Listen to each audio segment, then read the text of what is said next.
ברוכים הבאים לפרק נוסף בסדרת הפודקאסטים הורים יוצרים עתיד. הפודקאסט שמשדרג לכם את האווירה בבית ומרים את ההורות שלכם לגבהים חדשים. מי ייתן והמילים ייגעו בלבבות ויהדהדו בבתים ויביאו איתן שלום ואהבה לכולן. היי וברוכים הבאים לפרק נוסף בסדרת הפודקאסטים הורים יוצרים עתיד. אני טובה טל, מטפלת רגשית ומדריכת הורים. והיום אנחנו נתעסק בפרק העשירי בנושא של להתמסר בתפוח אדמה לוהט. הרבה פעמים התקשורת שלנו עם הילדים שלנו ובכלל היא כמו התמסרות עם תפוח אדמה לוהט. לפעמים הילד שלי עושה פעולה מסוימת, אומר משהו, אני מרגישה בעצם כאילו זרקו עליי תפוח אדמה לוהט. הכוונה בתפוח אדמה לוהט זה שעכשיו כואב לי, צורב לי, ואני לא מסוגלת להחזיק את הכאב הזה ביד. אז מה אני עושה איתו? אני זורקת אותו על מי שזרק אותו עליי. לפעמים אני אפילו מחזקת, מה שנקרא, מוסיפה. מקבלת, מחזירה ומוסיפה על זה, מגבירה את העוצמה. כדי שהוא יזכור שלא לזרוק עליי עוד הפעם תפוח אדמה לוהט. במילים אחרות, הילד שלי עשה משהו, וזה הכאיב לי, ואני אוהב שדואג לילד שלו, וכל דאגתי נתונה לילד שלי. ובלי לשים לב, אני עושה פעולה שבלי שאני אתכוון בכלל, מכאיבה לו בחזרה. נניח שהילד שלי אמר לי, לא אכפת לך ממני, את אף פעם לא דואגת לי. ואני כל היום רק עושה בשבילו. כל מה שאני עושה, אני עושה בשבילו. אפילו שאני הולכת לעבודה בבוקר, נכון, זה מעבר אותי ואני נהנית מזה. אבל תכלס, זה כדי לפרנס אותו. ועכשיו הוא אומר לי דבר כזה, בלי לשים לב בכלל. כאב פשוט מפלח לי את הלב. וכל כך הרבה רגשות מתעוררים. ומתוך הכאב הזה והצריבה של התפוח אדמה הלוהט, אני עונה לו, לא אכפת לך ממני? אתה רואה מה אני בכלל עושה בשבילך? אתה זה שלא אכפת לו ממני. ועכשיו אני פועלת מהכאב שלי. תדעו לכם שזה נורא מפחיד את הילדים, הרגעים האלה. עכשיו, יכול להיות שאתם עונים ככה או קצת אחרת, אבל תתחברו לרעיון. עוד דוגמה לתפוח אדמה לוהט יכול להיות כשילד טורק את הדלת ונועל אותה ולא נותן להורה שלו להיכנס, הוא לא נותן להורה לדבר איתו, עושה הפרדה פיזית קשה, והאקט הזה של הילד יכול להיות, מה זה מכאיב? הוא לא יכול להיות מכאיב, הוא מכאיב. הוא נותן תחושה של דחייה מצד הילד, תחושה של חוסר אכפתיות, ועוד הרבה מאוד רגשות שהם מאוד לא פשוטים להרגיש אותם. ואז ההורה יכול להגיד, ככה? אז שרק יבקש ממני משהו, ונראה אם הוא יקבל. ואפשר לצעוק את זה דרך הדלת, להגיד לו, תחכה, כשתרצה משהו, נראה אם תקבל את זה. וברגע הזה, זה הרגע שבו זרקתי את התפוח אדמה לוהט, ככה פשוט על הילד שלי. לזרוק תפוחי אדמה לוהטים, זה בעצם אומר שאני מתמסרת עם הכאב, וכל פעם גם מגדילה, מעלה, מה שנקרא. וזה באמת לא עוזר לאף אחד, ולא מועיל, לא למערכת היחסים שלי עם הילד שלי, לא לקשר שלי איתו. זה רק מגדיל את המרווח, את ההפרדה בינינו. גם אם לכאורה הילד שלי לא יכול להתנתק ממני, עדיין המרווח הפנימי בינינו גדל. ובסוף כולנו רוצים חיבור וחום וביחד עם האנשים שאנחנו אוהבים. כולנו רוצים להרגיש את היחד הזה. כל אחד, כשהוא התחיל להביא ילדים וליצור את התא המשפחתי שלו, לא אמר לעצמו, אני רוצה לריב עם הילדים שלי ושנכעס אחד על השני. כל אחד, במידה כזו או אחרת, ביקש אהבה, חיבור, שיתוף, ערבות הדדית. ובואו נגיד את האמת, תפוחי אדמה לוהטים לא מאפשרים לי להגיע למקום הזה של חיבור. הם רק מרחיקים אותי, בתוך מערכת היחסים עם הילד שלי. ובתוך מערכת היחסים עם הילד שלי נהיה מרווח. חשוב שנזכור שבכל מערכת יחסים עם הילדים שלנו, יש רק אחד שיכול להפסיק את ההתמסרות הזאת. וזה אנחנו. לא הילדים שלנו. אוי ואבוי לנו שהילד שלנו יפסיק את ההתמסרות הזאת. עדיף שאנחנו נפסיק אותה. זה מה שבריא. רק ההורה יכול ליצור את השינוי שהוא רוצה שיהיה. אם הילד יפסיק לזרוק תפוחי אדמה לוהטים, יהיה השינוי שהוא מביא. וזה לא שינוי שהוא טוב לא לילד ולא לנו. אנחנו רוצים קודם כל להיות ערים לזה שאנחנו זורקים תפוחי אדמה לוהטים על הילדים שלנו. זה נורא כואב לדעת את זה. הדבר הראשון שאנחנו צריכים לעשות, זה לעורר את הרצון הזה אפילו אצלנו, ליצור שינוי, להאמין שאנחנו יכולים לעשות שינוי. לראות את התמונה הזאת, להתחבר לתודעה הזאת. כי לפעמים מרוב שהתמסרנו בתפוחי האדמה לוהטים, הלב שלנו נסגר. הוא השתבלל, הוא נעמד בפינה, סובב את הגב ואמר, נמאס לי. יותר אני לא במשחק הזה. וככה בדיוק אנחנו נשארים במשחק. אז תזכרו בזה, ברצון הראשוני הזה, שהיה לכם למשפחה אוהבת, לערבות הדדית, שיתוף, אכפתיות. תרצו את זה. זה הכי חשוב. לרצות, להיזכר בדבר הזה שרציתם, ולדעת שאתם יכולים ליצור את השינוי הזה, שזה לגמרי בידיים שלכם.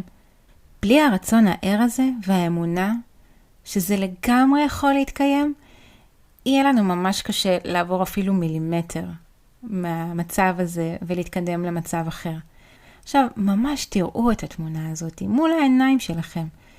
ותזכרו גם שבסך הכל הילד שלכם טוב, והמצב הזה הוא לא מגדיר את כל מי שהוא עצמו, או כל מי שאתם, או את כל מערכת היחסים הזאת. זה רק חלק מתמונה. ועכשיו תזכרו גם שכמה שאתם רוצים את זה, את הביחד, את האהבה, את השותפות, הילד שלכם רוצה את זה אפילו יותר. זה החיות שלו, האוויר שלו, הוא זקוק לזה ממש. הילד תלוי בכם וזה מפחיד עבורו, המרחק הזה שהתפוחי האדמה הלוהטים האלה יוצרים. זה ממש מפחיד עבורו, והפחד הזה הוא גורם לו עוד יותר להשתבלל ועוד יותר להתעקע בתוך הדפוסים האלה, בתוך ההתנהגות הזאת שהוא פיתח לעצמו. בעצם, אם תשימו לב, יש פה שני קצוות. אני אגיד פה משהו שאולי יישמע קצת מוזר, תזרמו איתי. אחד, זה הזיכרון העתידי שלנו. הזיכרון של איך אני רוצה שהדברים יהיו. הזיכרון הזה שנולד כשנולדה המשפחה שלי. או יש כאלה שגם לפני שנולדה המשפחה, כשהיא רק חשבו על המשפחה. הזיכרון של איך אני רוצה שתהיה המשפחה שלי. והזיכרון השני שלי הוא זה שאנחנו, אני והילד שלי, אנחנו יותר מהמופע הזה. יותר מאיך שנראית מערכת היחסים שלי איתו ברגע הזה. אני רוצה לזכור שהילד שלי מבקש עכשיו משהו. זה מה שאני רוצה לזכור כשאני מחזיקה את שני הקצוות. אפשר לפעול אחרת.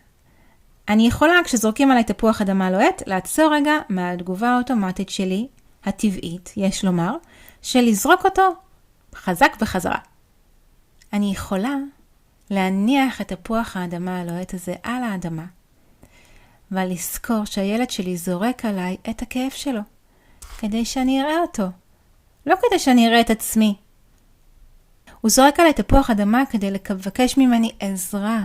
ילד אף פעם לא רוצה להכאיב להורה שלו, הוא רק מבקש שיראו שכואב לו. הוא פשוט לא מצליח להגיד את זה. אז אני רוצה להניח את תפוח האדמה הלוהט ולתת מקום לרגש שלו, למחשבות שלו, ולאהוב אותו. אני רוצה להפוך את הרגע הזה לרגע של חיבור. הדבר הזה שתכף אני אתן לו דוגמאות, זה להפוך קשר שברגע הזה הוא עני ודל, לקשר שהוא עשיר ומלא בכל טוב. לי ההורה יש אפשרות דרך המילים שלי והפעולות שלי להפוך את הכרה על פיה.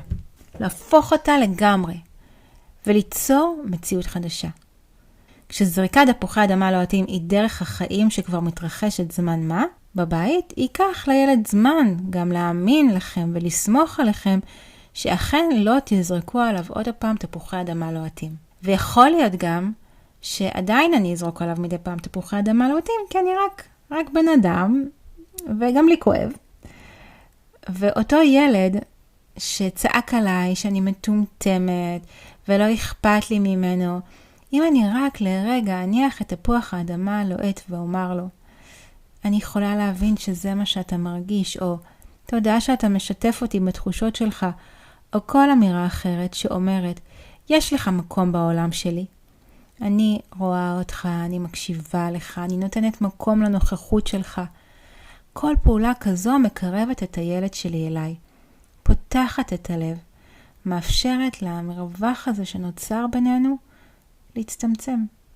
ואותו ילד שטרק את הדלת, אם אני ממתינה שיצא, וכשהוא יוצא, אני מניחה את האגו הפגוע שלי בצד, ואומרת לו, אני אוהבת אותך, או אני שמחה לראות אותך, או כל אמירה אחרת שאומרת לילד שלי, הכל בסדר, אנחנו בסדר. אם צריך, אפשר לדבר על הדברים, אבל הכל בסדר. לא כועסים כאן עכשיו.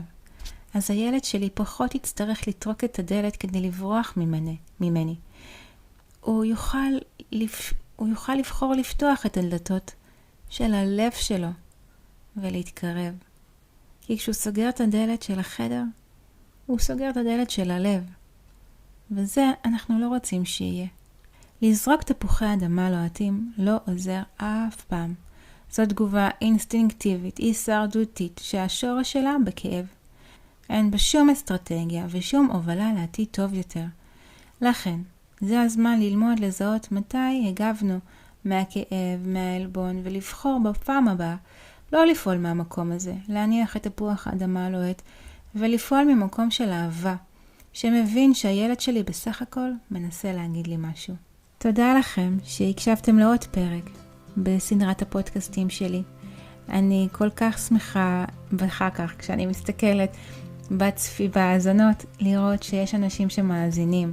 אני מקווה שזה משרה טוב על הבתים שלכם, או לפחות מעורר מחשבה והתבוננות. אני מאחלת לנו שיהיו לנו בשורות טובות, שיהיה לנו ימים נפלאים וטובים, ימים של חיבורים מהלב, של פתיחת הלבבות, ושיהיה כל טוב לכולם. נתראה בפרק הבא.